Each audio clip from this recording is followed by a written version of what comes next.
સુરતમાં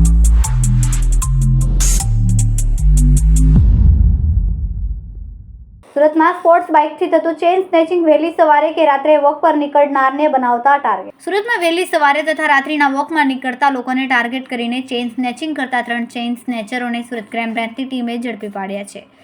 આરોપીઓ 200 કિમી જેટલું અંતર કાપીને તારાપુરથી સુરત સ્પોર્ટ્સ બાઇક પર સુરત આવીને ચેઇન સ્નેચિંગ કરતા હતા. પોલીસે આરોપીઓ પાસેથી સોનાની 7 ચેઇન અને બાઇક મળીને કુલ 9.90 લાખનો મુદ્દામાલ જપ્ત કર્યો. મળતી માહિતી પ્રમાણે ક્રાઇમ બ્રાન્ચની ટીમે સુરતના Adajan LP Savani road TGB સર્કલથી સૌરભ ચોકડી તરફ જતા ઉપરથી આરોપી અશોક ઉર્ફ નિકુંજ ઉર્ફ નિકલો, મિતેશ રામજીભાઈ બેલદાર, મહાવીરસિંહ નટુભાઈ ચૌહાણ તથા ઉદયસિંહ ઉર્ફ મગનભાઈ ઠાકોરને ઝડપી પાડ્યા હતા. પોલીસે આરોપીઓ પાસેથી 7.40 લાખની કિંમતની 7 નંગ સોનાની ચેઇન તથા એક સ્પોર્ટ્સ બાઇક મળીને કુલ 7,90,490 રૂપિયાનો મુદ્દામાલ જપ્ત કર્યો છે.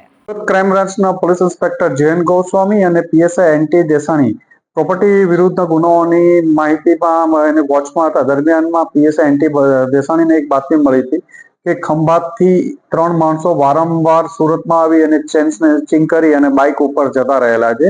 આ આરોપીઓ અગાઉ પણ સુરતમાં ઘણા બધા ગુનાઓમાં પકડાઈ ગયા હતા. આ બાતમી આધારે પીઆઈ જૈન ગોસ્વામી અને એમની ટીમ દ્વારા અશોક રામજીભાઈ બેલદાર, મહાવીરસિંહ નટુભાઈ ચૌહાણ અને ઉદયસિંહ મગનભાઈ ઠાકોર, આ ત્રણેય તારાપુર આણંદ જિલ્લાના રહેવાસી છે. આ ત્રણેયને એક કરિશ્મા બાઇક સાથે પકડી પાડવામાં આવ્યા હતા. આમની પૂછપરછ દરમિયાન આ લોકો અગાઉ સુરતમાં 2022માં પકડાયા હતા.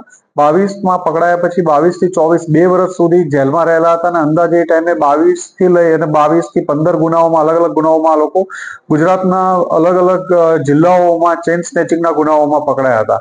સ્પેશિયલ ખંભાતથી મોટરસાયકલ ઉપર 200 કિલોમીટર જેટલું અંતર કાપી સુરત આવે સાંજેના સમયમાં પાલ અડાજણ વિસ્તારમાં જે પુરુષો વોકિંગ કરતા હોય એની ચેઇન તોડી અને આ લોકો ભાગી જતા હતા. હાલમાં 8 ગુનાઓમાં આ લોકો સંડોવાયેલાની પ્રાથમિક માહિતી મળી છે. એમણે 8 ગુના કબૂલ કર્યા છે. એમની પાસેથી 7 જેટલી ચેનો તૂટેલી મળી આવી છે અને કરિશ્મા બાઇક મળ્યું છે અને 7.5 થી 8 લાખ રૂપિયા જેટલાનો મુદ્દામાલ આ લોકો પાસેથી રિકવર કરવામાં આવ્યો અને 8 થી વધુ ગુનાઓ એમણે હાલમાં કબૂલ્યા છે અને વધુ એ લોકોની પૂછપરછ ચાલુ છે. સર, આ ગુનાહિત ઇતિહાસ શું છે? આરોપીને ચેઇન સ્નેચિંગ કરવાનો શું કારણ શું હતું? જે અશોક બેલદાર છે એ 2005 થી 15 સુધી સુરતમાં રહેલો હતો એટલે સુરતની ભૌગોલિક પરિસ્થિતિથી માહિતગાર હતો. આમણે 2022 થી લઈ અને 24 પેલા 20-22માં લોકો અશોક બેલદાર 23 જેટલા ગુનાઓમાં સુરત સિટી તથા અન્ય જિલ્લાઓના ગુનાઓમાં ચેઇન સ્નેચિંગમાં પકડાયો હતો અને તાજેતરમાં મે 2024માં છૂટ્યો હતો. ફરીથી આ ગેંગ બનાવી આ ત્રણેય જણાએ સુરત ફરીથી ટાર્ગેટ કરી અને ચેઇન સ્નેચિંગ ચાલુ કર્યું હતું. અત્યારે 8 ગુના, 1 ગુનો ઉત્તરાયણમાં દાખલ છે અને અન્ય 8 ગુનાઓ કબૂલ્યા છે જેમનો મુદ્દામાલ પણ મળ્યો છે. એમના ફરિયાદીને બોલાવી અને ફરિયાદ લેવાની કાર્યવાહી ચાલુ છે. 200 કિલોમીટર અંતર કાપીને આવતા તો શા માટે ખાલી સુરત જ ટાર્ગેટ કરવાનો?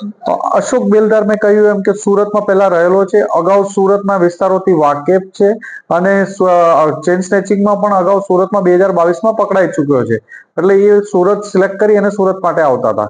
મૂળ કામ ધંધો શું છે સાહેબ? સ્નેચિંગ કરવાનું કારણ શું? કામ ધંધો નથી કરતા, રખડ ત્રણેય મોજશોખ માટે છે. દરેક 2 મહિનાના ગાળામાં આ લોકોના ચેઇન સ્નેચિંગ જૂન 2024 થી મે 2024માં છૂટ્યા પછી જૂન 24 થી લઈ ડિસેમ્બર 24 સુધી દર 2 મહિને કે મહિને પૈસા પૂરા થાય એટલે ફરીથી ચેઇન સ્નેચિંગ માટે આવવાનું અને ચેઇન સ્નેચિંગ કરી આ ગેંગ જતી રહેતી હતી. સર, આગળ એક ગેંગ પકડાઈ હતી અડાજણની અંદર, સર એની સાથે કોઈ લિંક છે? ના, આ અલગ ગેંગ છે. સુરતમાં પહેલા પણ એક ગેંગ પકડાઈ ચૂકી હતી, આ બીજી ગેંગ પણ પકડાઈ ચૂકી છે.